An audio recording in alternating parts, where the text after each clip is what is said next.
Capítulo 7. O todo em tudo. Enquanto tudo está no todo, é também verdade que o todo está em tudo. Aquele que compreende realmente esta verdade alcançou o grande conhecimento. Quantas vezes a maioria das pessoas ouviram repetir a declaração que a sua divindade, chamada por muitos nomes, era todo em tudo, e quão pouco suspeitaram elas da verdade oculta encoberta por estas palavras tão descuidadamente pronunciadas? A expressão comumente usada é uma sobrevivência da antiga máxima hermética acima citada. Como diz o Kybalion, aquele que compreende realmente esta verdade alcançou o grande conhecimento. E assim sendo, permita-nos examinar esta verdade, cujo conhecimento tanto significa, nesta exposição da verdade. Esta máxima hermética está encoberta uma das maiores verdades filosóficas, científicas e religiosas. Nós explicamos o preceito hermético a respeito da natureza mental do universo. A verdade é que o universo é mental, ele está dentro da mente do todo. Tudo está no todo, mas note-se também a declaração correlativa, que é também verdade que o todo está em tudo. Esta declaração aparentemente contraditória é reconciliável pela lei do paradoxo. É, aliás, uma exata declaração hermética das relações que existem entre o todo e o seu universo mental. Vimos que tudo está no todo. Vejamos agora o outro aspecto do assunto. Os ensinos herméticos são, com efeito, que o todo está iminente no seu universo e em cada partícula, unidade ou combinação dentro do universo. Esta expressão é geralmente ilustrada pelos instrutores como uma referência ao princípio de correspondência. O instrutor ensina o discípulo a formar uma imagem mental de uma coisa, uma pessoa ou uma ideia, porque todas as coisas têm uma forma mental. Dando como exemplo o ator dramático que forma uma ideia dos seus caracteres, ou um pintor ou escultor que forma uma imagem de um ideal que ele procura exprimir pela sua arte.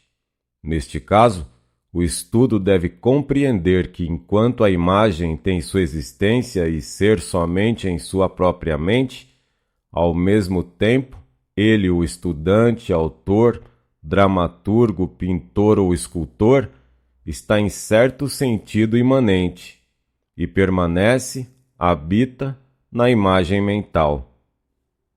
Em outras palavras, toda a virtude, vida, espírito e realidade da imagem mental é derivada da mente imanente do pensador. Considere isto por um momento e logo você compreenderá a ideia. Para tomarmos um exemplo moderno, diremos que Otelo, Lago, Hamlet, Lear e Ricardo III existiram somente na mente de Shakespeare, no tempo da sua concepção ou criação. E ainda, Shakespeare também existiu em cada um destes caracteres, dando-lhe sua vitalidade, espírito e ação. Qual o espírito dos caracteres que conhecemos como Micawber, Oliver Twist, Uriah Heep? Será Dickens, ou cada um destes caracteres um espírito pessoal, independente do seu criador? Terá a Vênus de Médici, a Madonna Sistina, o Apolo de Belvedere, espírito e realidade de si próprios, ou representam eles o poder espiritual e mental de seus criadores? A lei de paradoxo demonstra que as duas proposições são verdadeiras, consideradas no seu próprio ponto de vista. Micawber é Micawber e também Dickens. É demais enquanto que Micawber pode ser dito Dickens, o mesmo Dickens não é idêntico a Micawber. O homem, como Micawber, pode exclamar: o espírito do meu Criador está inerente em mim, e apesar disso, eu não sou ele. Quão diferente é esta da horrível meia-verdade tão estrondosamente anunciada por alguns dos falsos sábios que enchem a atmosfera dos seus gritos: eu sou Deus. Imagine o pobre diabo de Micawber ou de Uriah Heep gritando: eu sou Dickens, ou algum dos humildes bobos das peças de Shakespeare anunciando com grande eloquência: eu sou Shakespeare.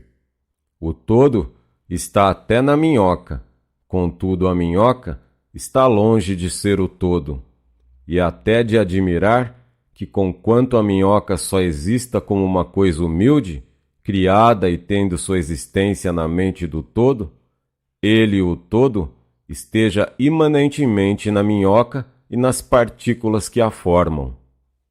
Haverá talvez um mistério maior do que o tudo no todo e o todo em tudo?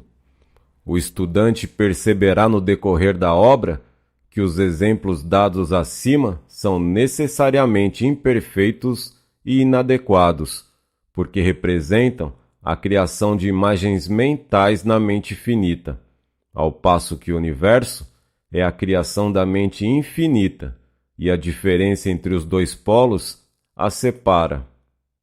E assim é simplesmente uma questão de grau, porque em ambas o mesmo princípio está em operação.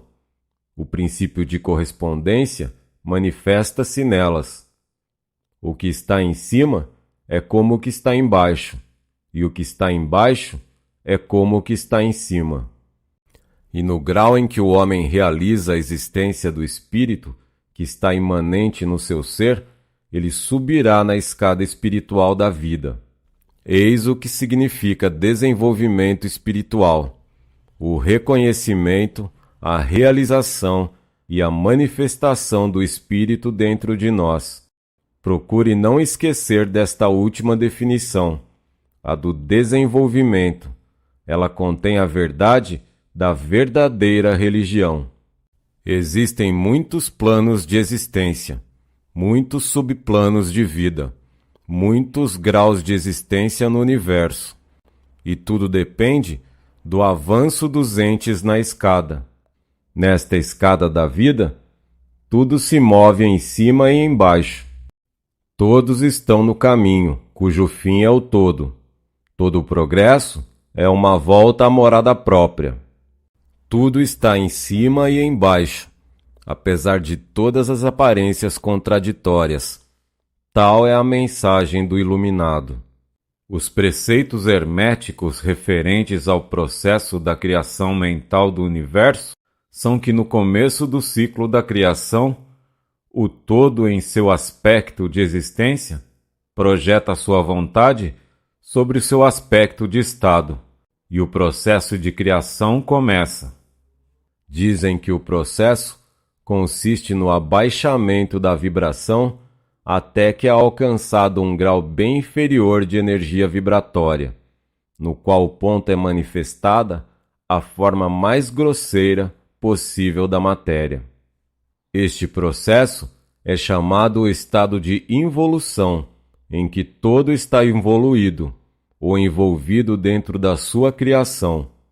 Este processo é considerado pelos hermetistas como tendo correspondência com o processo mental de um artista, escritor ou inventor, que também fica envolvido na sua criação mental, como quase esquecendo a sua própria existência e que por algum tempo quase vive na sua criação. Se em vez de envolvido usarmos a palavra êxtase, talvez possamos dar uma pequena ideia do que queremos dizer. Este estado involutivo da criação é muitas vezes chamado a efusão da energia divina, como o estado evolutivo é chamado infusão. O polo extremo do processo de criação é considerado como sendo o mais afastado movido pelo todo, enquanto que o princípio do estado evolutivo é considerado como o princípio da volta do pêndulo do ritmo, sendo expressa em todos os ensinos herméticos uma ideia de volta para casa. Os preceitos são que durante a ilusão, as vibrações tornam-se cada vez mais inferiores e até que finalmente a restringência cessa e as vibrações de volta começam. Mas há uma diferença. Ao passo que na ilusão as forças criadoras manifestam-se compactamente e como um todo, no começo do estado evolutivo ou de infusão, é manifestada a lei de individualização, que é a tendência a separar em unidades de força, até que finalmente aquilo que se separou do todo como energia não individualizada volte à sua fonte como unidade de vida altamente desenvolvida, tendo subido de mais a mais na escada por meio da evolução física, mental e espiritual. Os antigos hermetistas usavam a palavra meditação ao descrever o processo da criação mental do universo na mente do todo. A palavra contemplação sendo também frequentemente empregada, mas a ideia entendida parecia ser a do emprego da atenção divina. A atenção é uma palavra derivada de um verbo latino que significa estender-se, desdobrar-se, e também o ato da atenção é realmente um desdobramento mental, uma extensão da energia, de modo que a ideia interior é facilmente compreendida quando examinamos o significado real da atenção. Os ensinos herméticos a respeito do processo da evolução são os que o todo, tendo meditado no princípio da criação, tendo estabelecido então os fundamentos materiais do universo, tendo pensado na sua existência, gradualmente desperta da sua meditação e assim começa a manifestar o processo da evolução nos planos material, mental e espiritual, sucessivamente em ordem. Então, o movimento de ascensão começa, e tudo começa a mover-se para a mansão espiritual. A matéria torna-se menos grosseira, as unidades nascem à existência, as combinações começam a formar-se, a vida aparece e manifesta-se em formas cada vez mais elevadas, e a mente torna-se cada vez mais evidente, as vibrações sendo constantemente mais elevadas. Em resumo, o processo total da evolução em todas as suas fases começa e procede de acordo com as leis estabelecidas do processo de infusão. Todas ocupam eons e eons do tempo do homem, cada eon contendo muitos milhões de anos. Porém, como nos diz o Iluminado, a criação inteira, incluindo a involução e a evolução de um universo, é para o todo simplesmente como um piscar de olhos. No fim dos inúmeros ciclos de eons de tempo, o todo retira sua atenção, sua contemplação e meditação do universo, porque a grande obra está acabada, e tudo está retirado no todo de que provém. Mas o espírito de cada alma não é aniquilado, mas sim expandido infinitamente. A criatura e o Criador são confundidos. Tal é a relação do iluminado. A precedente ilustração da meditação e do subsequente despertamento da meditação do todo é mais um esforço dos instrutores para descrever o processo infinito por um exemplo finito. E assim como o todo desperta-se da meditação sobre o universo, assim o homem cessa de manifestar no plano material e retira-se cada vez mais no espírito presente, que é realmente o ego divino. Há um assunto maior que desejamos falar nesta lição, e que nos levará imediatamente a uma invasão do campo da especulação metafísica. Contudo, o nosso fim é simplesmente mostrar a futilidade de tais especulações. Aludimos à questão que inevitavelmente vem à mente de todos os pensadores que se aventuraram a investigar a verdade. A pergunta é: por que criou o todo os universos? A pergunta pode ser feita de diferentes formas, mas a que vai acima é essencial na investigação. Os homens esforçaram-se para responder a esta pergunta, mas ainda não há resposta digna de nome. Muitos imaginaram que o todo tem muito a ganhar com isto. Mas isto é absurdo, porque que poderia ganhar o todo que já não possua? Outros deram a resposta na ideia de que o todo quis que tudo amasse, e outros que ele criou por prazer e divertimento, ou porque estava só, ou para manifestar o seu poder. Todas as respostas e ideias pueris, qualidades do período infantil do pensamento.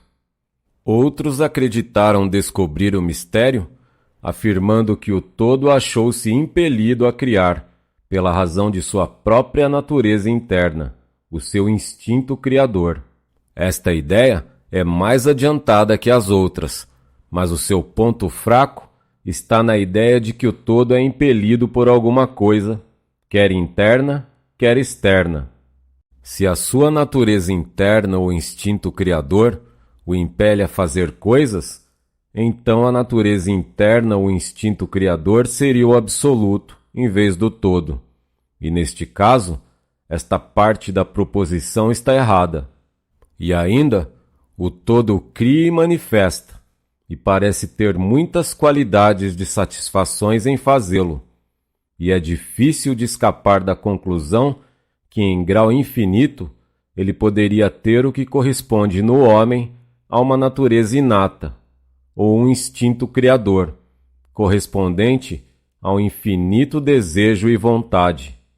Não poderia agir sem querer, e não poderia querer agir sem desejar, e não desejaria agir sem satisfação nisso. E todas estas coisas pertenceriam a uma natureza infinita e poderiam ser consideradas como estando de acordo com a lei de correspondência. Mas ainda preferimos considerar o todo como agindo inteiramente livre de toda influência, tanto interna como externa. Isto é problema que se apoia na raiz da dificuldade, e a dificuldade que se apoia na raiz do problema. Falando estritamente, não se poderá dizer que haja uma razão para o todo agir, porque uma razão implica uma causa, e o todo está acima da causa e do efeito, exceto quando ele quer tornar-se causa, tempo em que o princípio é posto em movimento. Sendo assim, o assunto é incompreensível, justamente como o todo é incognoscível. Justamente como dizemos simplesmente que o todo é, assim também somos obrigados a dizer que o todo age porque age. Enfim, o todo é toda razão em si mesma, toda lei em si mesma, toda ação em si mesma, e pode-se dizer que, em verdade, o todo é sua própria razão, a sua própria lei, a sua própria ação, ou que o todo, a sua razão, a sua ação, a sua lei, são um, com todos estes nomes sendo de uma coisa só. Na nossa opinião, a resposta se encerra no próprio íntimo do todo, junto com o seu segredo de existência. A lei da correspondência, na nossa opinião, compreende somente este aspecto do todo, que pode ser chamado o aspecto de estado.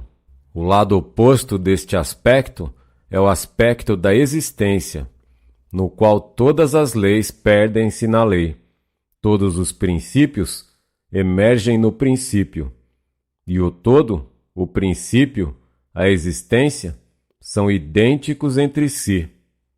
Por isso, as especulações metafísicas sobre este ponto são fúteis.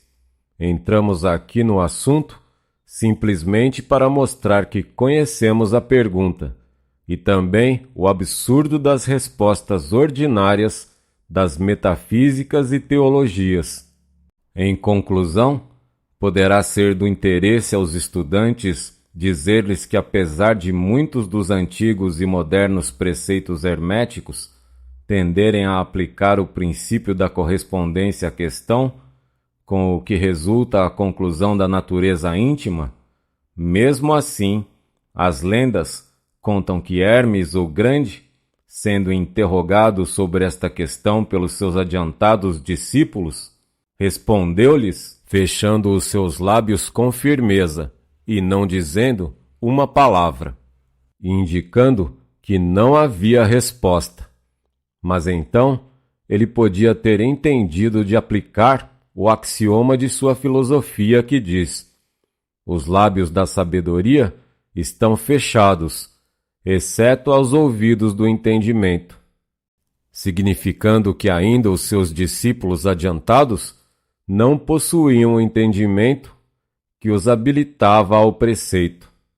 Seja como for, se Hermes possuía o segredo, ele deixou de o comunicar, e embora o mundo tome muito interesse, os lábios de Hermes estão fechados. E quando o grande Hermes hesitou em falar, qual mortal poderá atrever-se a ensinar? Porém, devem se lembrar que, ainda que seja aquela a resposta deste problema, se porventura há uma resposta, permanece a verdade que, enquanto tudo está no todo, é também verdade que o todo está em tudo. O preceito é enfático, e podemos acrescentar-lhe as palavras conclusivas da citação. Aquele que compreende realmente esta verdade alcançou o grande conhecimento.